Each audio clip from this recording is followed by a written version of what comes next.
It looks like Celtic can officially wave goodbye to Nicolas Kuhn because the footballing know-it-all has spoken. Welcome back, guys, to Fog Football, and it may as well be official because Fabrizio Romano has reported that the deal is done and it's only a matter of time until Nicolas Kuhn is confirmed to be a Como player. Now, Fabrizio Romano did tweet on his Twitter. He showed a picture of Kuhn in a private jet flying out to Italy, and he said he was on his way to sign a £19 million Euro deal, taking him from Celtic to Como, which I think is a decent amount. Could Celtic have got more? Possibly, if Kuhn didn't fall off towards the end of the season, and maybe if you didn't factor in the beginning of his Celtic career where he wasn't too great. But there's no doubt about it, for a certain period last season, Kuhn was phenomenal. He was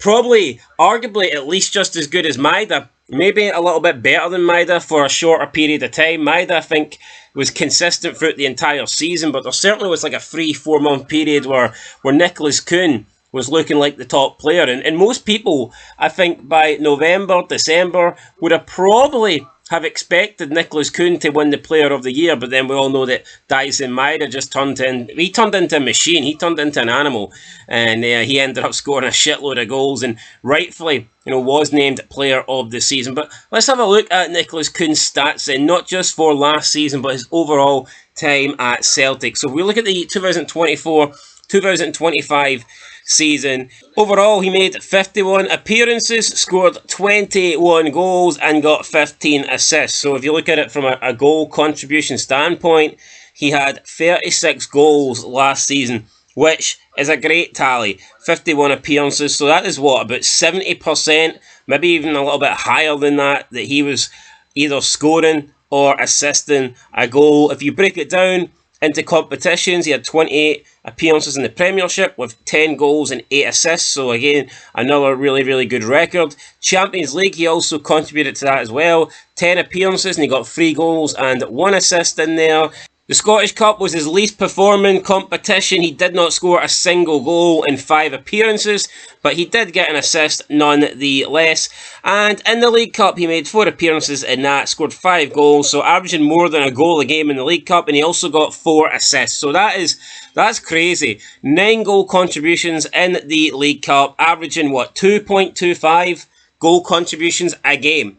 So he was either scoring or assisting 2.25 times per game in the League Cup. And also, since I am taking these stats from Transfer Market, they do split the Scottish Premiership into 2 halves. They split the first half, which is the original 33 games, and then they split it into the either top 6 or bottom 6. So it is worth mentioning that he also made 4 appearances once the split came into play, and he got another 3 goals and another assist. So if you add that to his league tally, he had 13 goals and 9 assists in total after 32 league games. So there you go. His record just gets better and better, but you cannot complain with that. Like I said, to make 51 appearances and get 21 goals overall with 15 assists, that is great. And if you compare that to his previous season, in 18 appearances overall for Celtic in all competitions, he only scored 3 goals, which is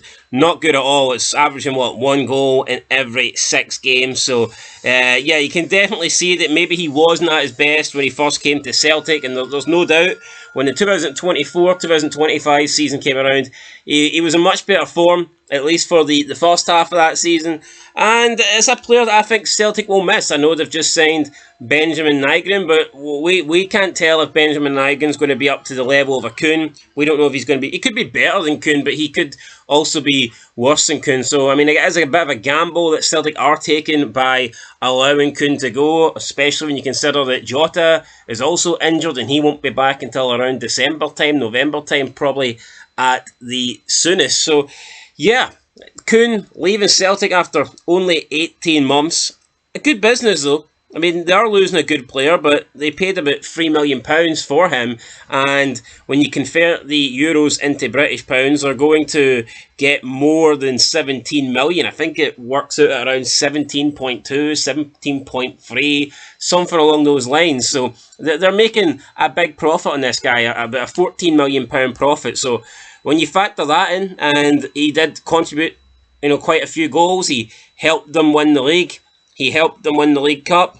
He scored a couple of important goals in the Champions League as well. He's certainly been a good player in his short time at the club, but moving on he is, and Celtic will need to find a replacement for him. So I think it's good business, but I do expect Celtic to spend a bit of money now. I think they need to bring in a couple of good attacking players. I think they need someone up front. I think they definitely need a centre forward, and I probably would be looking at another winger. Yeah, you got Benjamin Nygren in there, but like I said, Jota's going to be out till December probably. And then you've got Forrest and Yang, who I just don't really think are Celtic quality at this moment in time. I mean, Forrest was a good player in his day. I think his day is definitely past him. And I'm just not convinced that Yang will ever be good enough to wear the green and white hoops shirt of Celtic. I mean, the guy has had a couple of okay performances, but I mean, that's not good enough. How long has Yang actually been at Celtic? I mean, it's like 2 seasons now, I believe, 2 full seasons, maybe even 3. And how many times has the guy really put in a great performance? You could probably count them on one hand. He's had some decent performances, but like I said, that's not Celtic quality. You can't have a few decent performances in a couple of seasons and expect that to be okay. It's not okay. It's simply not good enough for a club like Celtic. If we look at his 2023-2024 season, he had 31 appearances overall in all competitions, and he only scored 1 goal. And I get it, he's not a striker, he's not a centre forward, he's not played down the middle, but still, I would expect a winger to score more than 1 goal for Celtic, especially when you think of the amount of times Celtic are smashing teams in the league 4-5-0. Yang should have more than 1 goal in 31 competitions. But if you look at the 2024-2025 season, not that it was spectacular, but he did have 6 goals in 34 appearances, so a big upgrade. Yeah, he made 3 more appearances overall, but he did score 5 more goals, so 6 in total.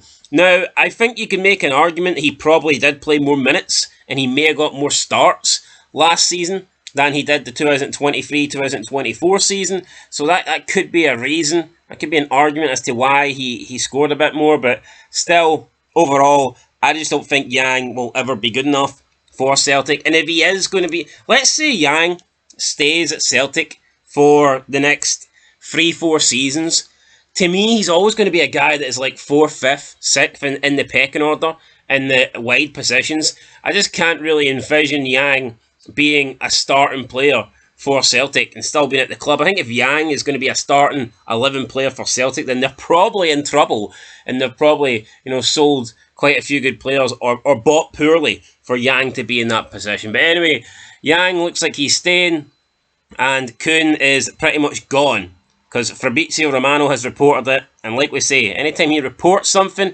anytime he talks about a deal, or he says somebody's signing, or something's agreed, something's been confirmed, he gets it right. The guy's almost got a 100% record when it comes to that kind of shit. So yeah, I guess we just need to sit here and wait on Kuhn being officially announced as a Como player. But it's another player out the door for Celtic. Don't think the fans are too happy with the business that they're doing so far in this transfer window. And with Kuhn going, I'm sure that will make them restless and demanding that some players are brought in. So we'll have to wait and see. Anyway, guys, that's it from Fog Football. Leave a like, leave a comment down below, and we'll be back for another video later on today. Till next time, peace.